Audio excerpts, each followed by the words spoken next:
প্রান্তনিবাসে এটা আমার first time আসা। ফার্স্ট টাইম আমি এর পাশ দিয়ে অনেকবার পেয়ে গেছি আমার প্রজেক্টের পারপাসে, অনেকবারই গিয়েছি। তো সামনে থেকে দেখে আমার একটা কন্টেম্পোরারি নর্মালি একটা কমপ্লেক্স যেমন হয় সেভাবে লেগেছিল।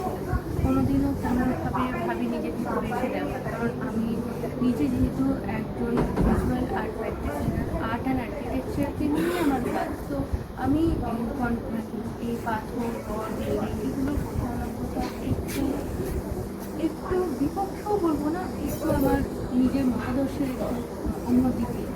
সেখানে আমার কখনোই মনে হয়নি যে এই রাস্তা দিয়ে যাওয়ার সময় একবার এটা দেখি বা দেখি। তো আজকে হঠাৎ করে মানব মানব ফল ওনার সুবাদে, ওনার নিমন্ত্রণে আমি আজকে প্রান্তনিবাসে এসেছি। তো সেইখানে হঠাৎ করে যখন ভিতরে ঢোকার পরে আমার চিন্তা ভাবনা একেবারেই ভুল হয়ে গেল। আমি আমি নিজেও ভাবতে পারছি না যে একজন বিল্ডিং ডেভেলপার যদি বলবো, একজন ইন্ডাস্ট্রিয়ালিস্ট যে এইভাবে চিন্তা ভাবনায় যে এত সুন্দর প্রেজেন্টেশন, এত সুন্দর ইনস্টলেশন করতে পারেন, হ্যাঁ ভিজুয়ালি।